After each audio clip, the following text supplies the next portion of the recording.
Welcome to another episode of Theological Sidebars. Here we are, another day, another video. Got in this morning, just started to try to fire things up, get this show ready, and found out that this bad boy who I have been using, that you only see this, right, is busted. It's a bowling ball at this point for little small hands, but that's all that it's for. I'm going to try to open it up, pretend I know what I'm doing. I used to do that a lot in high school. I like to take things apart, and then a lot of the time I'd lose all the screws, and then it wouldn't work. Sometimes I was successful at doing that. All right, but that's not what you're here for. You didn't come to hear my plight, my first world problems of a microphone no longer working. So here is what we're going to talk about. We were looking at Matthew 13 this week, and what I want to look at is this passage. And I want to talk a couple things. I think the first thing I want to talk about is just it's almost the same story and message. So let's go to the text. Let's start with this. We'll look at this text first. And this says, the kingdom of heaven is like a large net thrown into the sea. It collected every kind of fish. When it's full, they dragged it ashore, sat down, gathered the good fish into the containers, but threw out the worthless ones. So it'll be at the end of the age, that the angels will go out, separate the evil people from the righteous, throw them into a blazing furnace. There will be weeping and gnashing of teeth. All right. Now, there's some points I want to make on that, but really this is the first point that I want to make. I had difficulty, I really did, initially trying to figure out how to preach this. And part of that is because it's almost the same application or the same interpretation that Jesus gave for a parable only like two before. Let me show you. And if you're a guy who preaches exegetically, these are problems, right? If I was just picking one out, that would be easy. You know what this is about. But there is a part of like where you just have to stop. And the first question you need to ask is has this been there before and why? But let's go look and let me show you the text really quickly and then we'll go from there. So remember, the one off to the right of your screen is the one where Jesus has told the story about the wheat and the weeds, and the enemy goes and sows the weeds among the wheat. Now here, notice the words here. Therefore, just as the weeds are gathered, burned in the fire, so it will be at the end of the age. The Son of Man will send out his angels. They will gather from his kingdom all who cause sin, those guilty of lawlessness. They'll throw them into the blazing furnace, where there will be weeping and gnashing of teeth. The righteous will shine like the sun in their Father's kingdom. Let anyone who has ears listen. All right, now let's talk about this. If you notice, very, very similar right here. Throw them in the blazing furnace, there will be weeping and gnashing of teeth. And they'll throw them in the blazing furnace, where there will be weeping and gnashing of teeth. You have the angels separating the righteous from the evil, the righteous from the wicked, right? That's the story that you see here. So, as I was doing prep over the last couple weeks on this, initially you just kind of have that question of like, why is this here? Because it seems like, he just dealt with this 4 verses prior, right? So what's the deal? Well, here's a couple things I want you to kind of think through. First off, I think we need to recognize that the way that a biblical text comes together is not just, it's not random. It's not from a writer kind of forgetting what he put in there.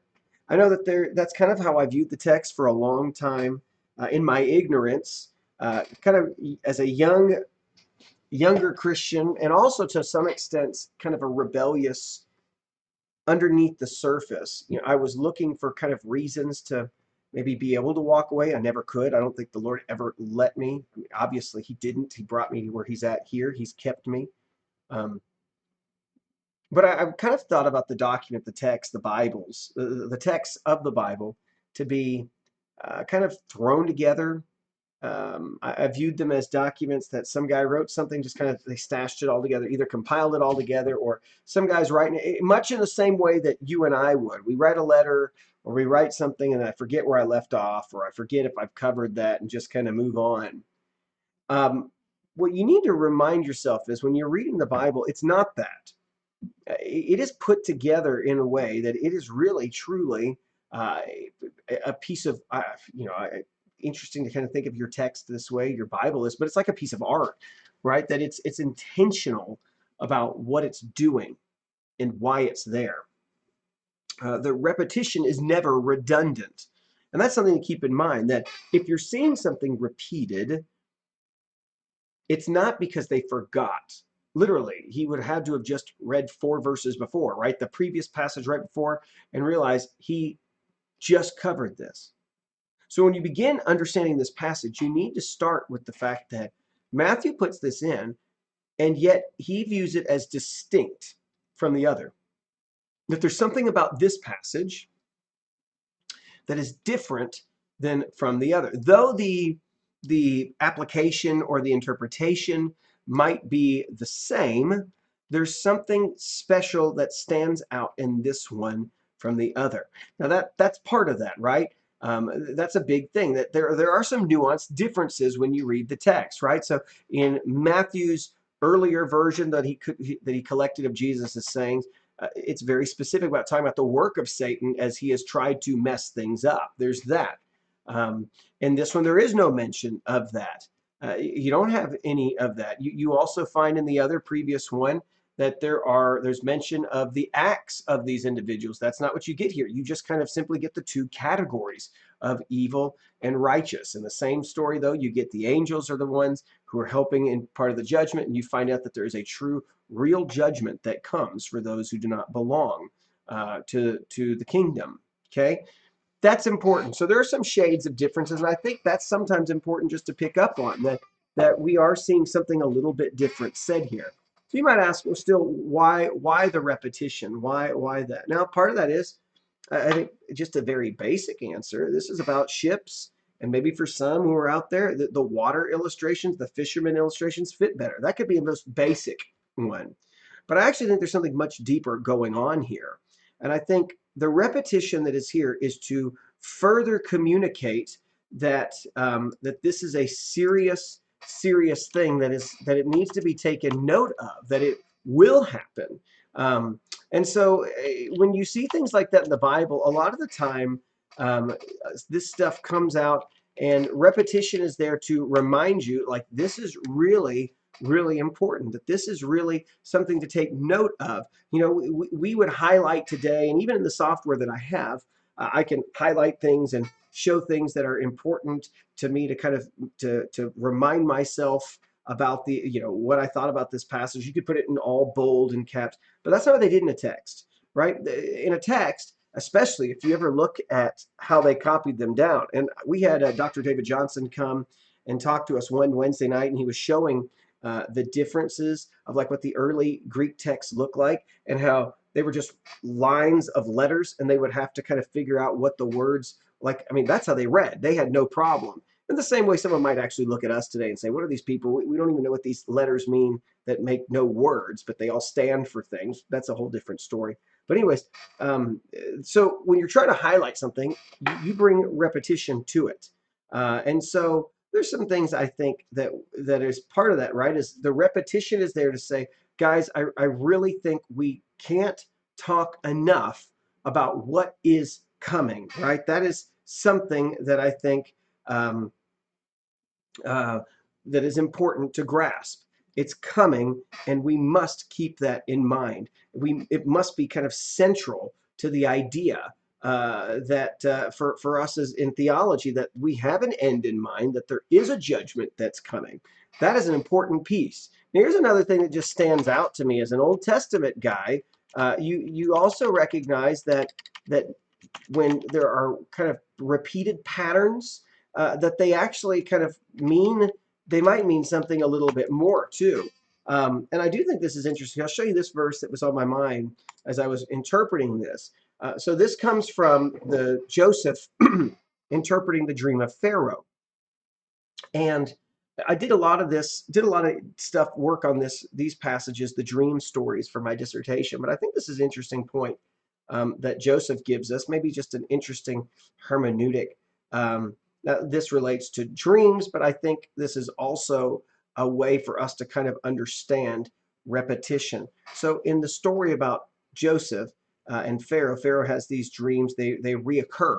And notice as Joseph is interpreting, what does he say here? He says, since the dream was given twice to Pharaoh, it means that the matter has been determined by God, and he will carry it out soon, right? That this is the idea that this is not something to play around with, that it's a surely going to happen kind of a thing. So I think those are verses that we could look at and we could say, is there any bearing on that? Is that to say that this is a matter that's been surely determined by God and that he will carry it out soon? Well, how soon? I don't know. It's when the fullness takes place, right? The fullness of that net that he's got. And we don't know when that net is going to be full of fish. We don't know when Jesus determines that the clock is ready to be stopped. But that's where we're at there. So, okay, that's kind of all I want to talk about today is when you read through something and you see the repetition, you pause for a second and think that one through and ask, why is it here? What am I supposed to do with this? What do you think it's repeated for? Those kind of questions I think are good ones to really sift through. So if we're just beginning with the understanding that real judgment is coming, and we have to recognize that he's just repeated it again right afterwards, that should pause us to say it is a sure thing. Granted, it's all a sure thing because it was in the scripture, right? But it's one that is repeated because he wants us to pay attention and to keep that in mind. So, question I guess you and I should ask is, do we actually live that way and believe that that's true? Do we believe that there is a coming judgment, or do we just kind of go on with our lives and just kind of live it how we want to? We shouldn't do that. We should be living and understanding that how we live now, the decision that we make, whether to follow Jesus or not, is an important one, and it has great consequences. And those who do not make that decision it will not end well for them. All right, so this is the first of this video. I think there's some more stuff in here I want to cover and look at, but I hope this has been helpful to you. And guys, have a great rest of the week. We'll talk to you a little bit later. Bye-bye.